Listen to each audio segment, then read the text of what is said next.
Morning students, this is Juhi Mishra, your biology educator. मेरे channel पे एक नए कॉन्सेप्ट में एक नई वीडियो में आपका स्वागत है। After completing the topic inflorescence we are finally here back in the session, जिसमें आज हम फ्लावर की बात करेंगे। चूँकि फ्लावर है ना, पुष्पा नाम तो सुना ही होगा, तो यहाँ एक्चुअली हमने साइंटिफिकली इसको पढ़ना है कि what does it mean flower, कि फ्लावर का रोल क्या होता है प्लांट में रिप्रोडक्शन करवाने का, सेक्सुअल रिप्रोडक्शन करवाने का। एस्थेटिक वैल्यू होती है, मॉरल वैल्यूज़ होती हैं, मॉर्फोलॉजिकल वैल्यूज़ होती हैं, और सबसे बड़ी बात कि फ्लावर एक ऐसा स्ट्रक्चर है, एक ऐसा पार्ट है प्लांट का कि जिसकी वजह से आपने एक पूरा ग्रुप बनाया है, एंजियोस्पर्मिक ग्रुप, जो कि फ्लावरिंग प्लांट्स में आता है। क्योंकि एंजियोस्पर्म्स के अलावा प्लांट में ऐसा कोई ग्रुप नहीं है जिसमें फ्लावर बने। तो थैलोफाइटा, ब्रायोफाइटा, टेरिडोफाइटा, जिम्नोस्पर्म्स तक फ्लावर नहीं बनता, लेकिन एंजियोस्पर्म्स फ्लावरिंग प्लांट है because they have a flower. अब हमने बात करनी है कि what the typical structure in a flower. तो आप यहाँ पर आप देख पा रहे हैं एक एलएस ऑफ, यानी longitudinal section of a bisexual flower. मैं आपको थोड़ा सा डिटेल में बता दूं कि ये जस्ट अ ड्राइंग है, इट्स अ पिक्चर। तो आप देख पा रहे हैं कि जो फ्लावर का स्टाक होता है, जिसको फ्लावर की डंठल बोलते हैं, जिस पर आपका फूल टिका हुआ है, वो पेडिसल है। पेडिसल के ऊपर एक कर्व आपको दिख रहा है यू शेप का, बेस ऑफ द फ्लावर, इसको थैलेमस बोलते हैं, और थैलेमस को रिसेप्टिकल बोलते हैं। तो pedicel is the stock of the flower, रिसेप्टिकल is the thalamus of the flower, और इसको बेस ऑफ द फ्लावर कहते हैं। कुछ केसेस में थैलेमस ऐसा होता है कि फ्रूट में कन्वर्ट हो जाता है, एप्पल में, स्ट्रॉबेरी में, काजू, कैशू नट में, तो वहाँ पे थैलेमस खाया भी जाता है।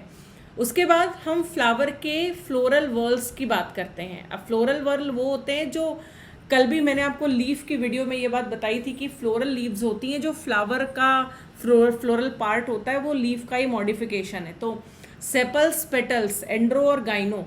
तो हमने यहाँ से एक नया पॉइंट लेना है कि सेपल जो होता है ये पहला फ्लोरल वर्ल है, जिसकी यूनिट को कैलेक्स मतलब कैलेक्स की यूनिट को सेपल बोलते हैं। टेक्निकल टर्म कैलेक्स होगा, नॉन टेक्निकल टर्म सेपल होगा।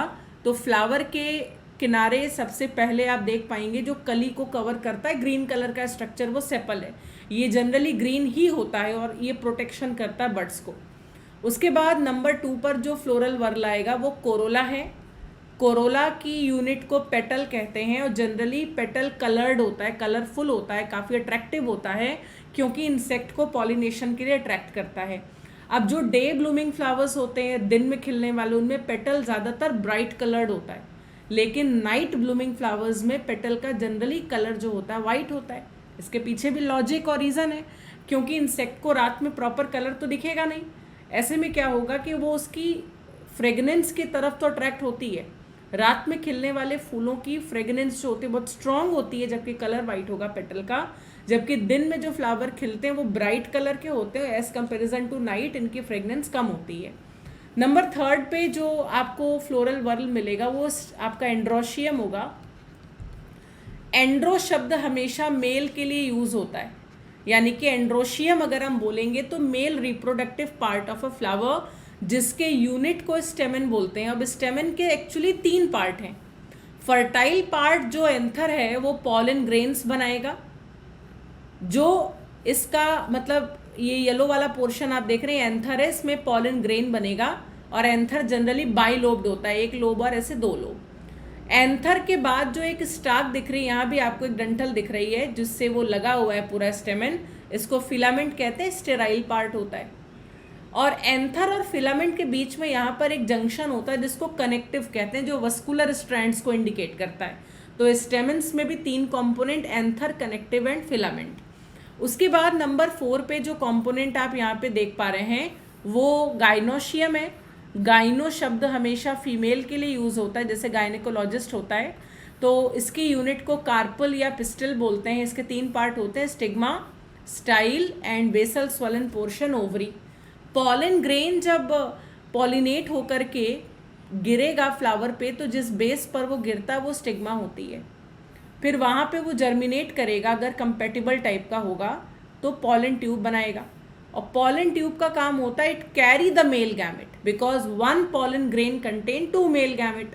और ये नीचे जो बेसल स्वलन पोर्शन है, इसको आप कहते हैं ओवरी, जो फर्टिलाइजेशन के बाद फ्यूचर में फ्रूट बना लेती है। And ovary contain the ovule, जो फ्यूचर में फर्टिलाइज होकर सीड बना लेता है। ठीक है, तो ये फ्लावर के टिपिकल पार्ट हैं कैलेक्स, कोरोला, एंड्रोगाइनो, जिसमें कैलेक्स और कोरोला का रिप्रोडक्शन में कोई रोल नहीं है, इसीलिए इनको नॉन इसेंशियल फ्लोरल कंपोनेंट या एक्सेसरी फ्लोरल कंपोनेंट कहा जाता है। और जो एंड्रोशियम और गाइनोशियम है, they behave as a male and female reproductive part, they take है ना पार्टिसिपेशन इन द रिप्रोडक्शन, तो इनको नॉन एक्सेसरी या इसेंशियल फ्लोरल वर्ल बोलते हैं। ठीक है, अब इसके बाद आइए बात करें फ्लावर के सिमेट्री की। तो फ्लोरल सिमेट्री क्या होती है? जैसे आपके सामने यहाँ पर एक या तीन फिगर लगे हुए हैं। One is indicating actinomorphic symmetry, second one is indicating the zygomorphic, and third one is indicating the asymmetric. मैंने इसको थर्ड इसलिए रखा है क्योंकि लास्ट में पढ़ेंगे इसको। एक्टिनोमॉर्फिक को एनिमल के केस में रेडियल सिमेट्री भी कहते हैं, यानी फ्लावर को अगर आप इसके प्रिंसिपल एक्सिस से कहीं भी किसी भी प्लेन से कट कर लें, आइदर कहीं से भी कट कर लें, कोई इसका एंगल फिक्स नहीं होगा, कोई पैटर्न ऑफ कटिंग फिक्स नहीं होगा, लेकिन आपको फ्लावर जब भी मिलेगा तो दो इक्वल पार्ट में मिलेगा। यानी from any plane of cutting flower को अगर आप किसी भी एंगल से कट करेंगे तो दो इक्वल पार्ट में मिलेगा। जैसे हिबिस्कस है, डहलिया है, मस्टर्ड है, इन सब केसेस में ऐसे ही होता है। एज अपोजिट टू दिस, जो जाइगोमॉर्फिक फ्लावर होता है, ये एनिमल में बाई रेडियल सिमेट्री होती है, सॉरी बाईलेटरल सिमेट्री। तो जाइगोमॉर्फिक का मतलब होता है कि जब अगर वन फिक्स प्लेन से, आप यहाँ पर देख भी पा रहे होंगे कि केवल लाइन एक पॉइंट से फिक्स करके काटा है, जबकि एक्टिनोमॉर्फिक में आप left right top to bottom ऊपर नीचे कहीं से भी काट दें इक्वल मिलेगा, लेकिन जाइगोमॉर्फिक में one fix plane of cutting होती है। जैसे आप अपनी बॉडी की अगर बात करें, ह्यूमन बॉडी की, तो अगर हम अपनी बॉडी को ऐसे कट करेंगे फ्रॉम टॉप टू बॉटम तो लेफ्ट और राइट का दो इक्वल पार्ट हमको मिलेगा, लेकिन अगर हम अपनी बॉडी को ट्रांसवर्सली कट करें तो पैर नीचे हो जाएगा, धड़ ऊपर हो जाएगा। This is wrong pattern. तो zygomorphic flower is like this, जहाँ पे जैसे ये पी प्लांट में बहुत कॉमन है। अब फैबेसी फैमिली या लेगुमिनोसी फैमिली के जितने भी मेंबर हैं वहाँ पे फ्लावर ऐसे ही होता है, जिसमें वेक्सिलरी एस्टिवेशन होती है। एक पेटल इसका थोड़ा बड़ा होगा, जिसकी वजह से पूरी सिमेट्री डिस्टर्ब हो जाती है, और आप कभी भी फ्लावर को जब एक फिक्स प्लेन से कट करेंगे, फिक्स है वन जगह से कट करेंगे, तो दो इक्वल पार्ट में ही टूटेगा। जबकि एसिमेट्रिक तो ऐसा फ्लावर होगा, तुम इसको कहीं से भी काट लो, तुमको ये कभी भी, मतलब you will never get to equal part, इसका दो इक्वल पार्ट आपको कभी नहीं मिलेगा, कोई भी प्लेन से काटने पर नहीं मिलेगा। तो एक्टिनोमॉर्फिक फ्लावर में दो इक्वल पार्ट आपको बहुत सारे सेक्शंस कटने पर, कहीं से भी काटने पर मिलेगा। मस्टर्ड है, चिली है, टमाटो है, ब्रिंजल का फ्लावर है, गुआवा का फ्लावर है, ये सब ऐसे ही होता है। जाइगोमॉर्फिक में टू इक्वल पार्ट आपको केवल वन वर्टिकल सेक्शन से ही मिलेगा, पी में, बीन्स में, कैसिया टोरा में, गुलमोहर में। जबकि जिस फ्लावर को आप कहीं से भी काटें और वो आपको दो पार्ट में कभी ना मिले, जैसे कैन्ना में, तो वो एसिमेट्रिक फ्लावर कहलाएगा। आपको ये फ्लावर की सिमेट्री जो है वो प्रॉपरली प्रिपेयर करनी है। अभी एक बात ये भी ध्यान रखिएगा, जैसे अभी हमने एंड्रो और गाइनो की बात की थी, कि अगर किसी फ्लावर में चारों फ्लोरल कंपोनेंट हो, कैलेक्स, कोरोला, एंड्रो, गाइनो, मतलब कैलेक्स, कोरोला, एंड्रो और गाइनो अगर चारों होते हैं किसी भी फ्लावर में, तो फ्लावर को कंप्लीट फ्लावर कहते हैं। अगर इन चारों में से मान लो कोई एक पार्ट या दो पार्ट मिसिंग है, तो आप उस फ्लावर को बोलेंगे इनकम्प्लीट फ्लावर। ठीक है ना, हिबिस्कस का फ्लावर कंप्लीट है, मैंगो का फ्लावर, ब्रिंजल का, टमाटो का फ्लावर कंप्लीट फ्लावर है, यहाँ पे चारों कंपोनेंट साथ में होते हैं हमेशा। लेकिन पपाया, डेट पाम, इनको आप इनकम्प्लीट फ्लावर बोलेंगे, क्योंकि यहाँ पे मतलब जो होता है एक फ्लोरल कंपोनेंट मिसिंग होता है। ठीक है, एंड्रो होगा तो गाइनो नहीं होगा, गाइनो होगा तो एंड्रो नहीं होगा। एक बात ये भी याद रखिएगा कि अगर कोई फ्लावर जिसमें दोनों एंड्रो और गाइनो साथ में होते हैं, उनको बाइसेक्सुअल फ्लावर कहते हैं, हर्माफ्रोडाइट फ्लावर। लेकिन अगर जैसे एक फ्लावर में केवल स्टेमन हो या केवल कार्पल हो, तो फिर इन दैट केस वो यूनिसेक्सुअल होगा। मेल है तो स्टेमिनेट बोलेंगे और फीमेल है तो पिस्टिलेट बोलेंगे। अब इसके बाद एक फ्लावर का क्लासिफिकेशन एनसीईआरटी के according, on the position of the floral part on the thalamus. यानी कि आपको इन चारों सेक्शन को डिस्कस करना है। ये है तो 3 कैटेगरी, लेकिन आपको इसमें फिगर 4 तैयार करने हैं। जैसे पहला केस है हाइपोगाइनस। तो हाइपो शब्द का मतलब होता है बिलो यानी नीचे, ईपी शब्द का मतलब होता है एबव यानी ऊपर, गाइनस शब्द गाइनोशियम के लिए है, गाइनस गाइनोशियम के लिए, पेरी मतलब होता है मिडिल। तो आप इतना तो समझ रहे हैं कि हाइपो मतलब नीचे होता है, ईपी मतलब ऊपर होता है, और पेरी मतलब बीच में होता है। क्या? गाइनोशियम। जैसे हाइपोगाइनस को अगर आप नोटिस करें तो सेपल, पेटल, स्टेमन तीनों ध्यान से देखना, ये ओवरी के बेस से निकला है। यानी all the floral component of the flower arises from the base of the ovary, ovary के नीचे से निकल रहा है। ऐसे में ovary got superior position, ovary ऐसे में मतलब ऊपर हो गई, ये सबसे ऊपर हो गई, बाकी सब उसके नीचे से है। तो ओवरी की पोजीशन सुपीरियर कहलाएगी अगर फ्लावर हाइपोगाइनस होगा तो। ठीक है, सोलानेसी फैमिली में नॉर्मली फ्लावर हाइपोगाइनस होता है, लेकिन पिच में, प्लम में, रोज में, इन तीनों केसेस में पेरीगाइनस होता है। जहां पे आप देख पा रहे हैं 2 फोटो है यहाँ पे, एक में हाइपेंथियम बना, एक में हाइपेंथियम नहीं बना है। ये जो कप लाइक स्ट्रक्चर दिख रहा है ये हाइपेंथियम है। ठीक है, तो आप ध्यान से देखना कि ओवरी के न तो नीचे से फ्लोरल कंपोनेंट निकल रहे हैं न तो ऊपर से, ये एक्चुअली ओवरी के सेंटर से निकल रहे हैं। चाहे वो स्टेमन हो, चाहे वो कोरोला हो, चाहे वो कैलेक्स हो, कैलेक्स, कोरोला, स्टेमन, इन तीनों की पोजीशन ओवरी के मिडिल से है। ठीक है, इसमें जो दूसरा वाला फिगर है, जो बी जिसको मैंने लिखा है, उसको भी ध्यान से देखना। तो बस केवल हाइट का डिफरेंस है कि भाई जो कप या हाइपेंथियम है वो है कि नहीं है।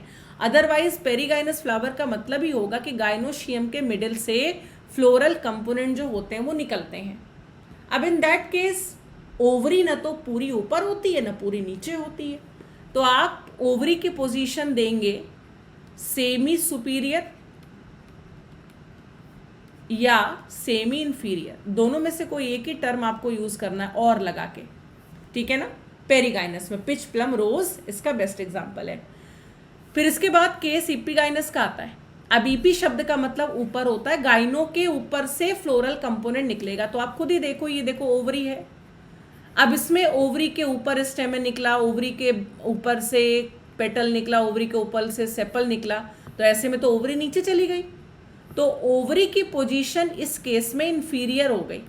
यानी फ्लावर अगर इपीगाइनस होगा तो फ्लावर में ओवरी इंफीरियर होगी, हाइपोगाइनस होगा तो सुपीरियर होगी, अगर पेरीगाइनस होगा तो सेमी सुपीरियर या सेमी इंफीरियर होगी। अब आपको इनके एग्जाम्पल्स भी याद रखने हैं। तो हाइपोगाइनस का केस लेंगे सबसे पहले। हाइपोगाइनस में ovary situated at the top, स्टेमन, petal, sepal सब उसके नीचे से निकलेगा। फ्लावर हाइपोगाइनस, ओवरी सुपीरियर होनी है। Mustard, China rose, brinjal, tomato, potato सबके केस में ऐसे एग्जाम्पल है। पेरीगाइनस में ovary situated in the centre यानी कि मिडिल में, पार्ट जो होगा वो रिम से या उसके कॉर्नर से निकलेगा, ओवरी के साइड से, उसके बीच से निकलेगा। सेम लेवल ऑक्यूपाई करेंगे, ओवरी आधी ऊपर आधी नीचे, तो semi superior, semi inferior. Peach, plum, rose best example है। इपीगाइनस ओवरी पूरी तरीके से कवर होती है थैलेमस से, फ्लोरल पार्ट ओवरी के ऊपर से या उसके टॉप से निकलते हैं, ऐसे फ्लावर को इपीगाइनस फ्लावर कहते हैं। ओवरी की पोजीशन नीचे हो जाती है इसीलिए इंफीरियर बोलते हैं। कुकुम्बर में, गुआवा में, ककरबीट्स में जो फ्लावर होगा वो इपीगाइनस होगा। आई होप आपको ये कंटेंट समझ में आ गया और आप ठीक है इसको रिवाइज कर लें अपने एग्जाम के लिए, अपने कॉन्सेप्ट क्लियरेंस के लिए। Thank you so much class, will catch you in the next video. बात करेंगे फिर कुछ नए कंसेप्ट की। अभी एस्टिवेशन है, प्लेसेंटेशन है, फ्रूट है, सीड है, we have lots of topic ना। तो चलिए मॉर्फोलॉजी अब जल्दी से ख़त्म करेंगे, फिर एक नया चैप्टर स्टार्ट करेंगे और फिर कुछ हम उसमें पढ़ेंगे। और चैनल को प्लीज़ सब्सक्राइब कर लें, ठीक है, जिन्होंने नहीं किया, और अपने फ्रेंड सर्कल में ज़्यादा से ज़्यादा लोगों को इसके बारे में बताएं। आप मेरी अगर फ्री क्लासेस ज्वाइन करना चाहते हैं तो आप अनअकैडमी का लर्निंग ऐप डाउनलोड कर लें, और जूही मिश्रा मेरा नाम है, मेरी प्रोफाइल आप फॉलो कर सकते हैं। रात में 8:30 बजे 8:30 PM और 9:45 PM पे मेरी स्पेशल क्लासेस होती हैं Monday to Saturday. So you can join that free classes as well, ठीक है। फर्दर डिटेल्स के लिए आप मुझे टेलीग्राम पर फॉलो करें। Thank you.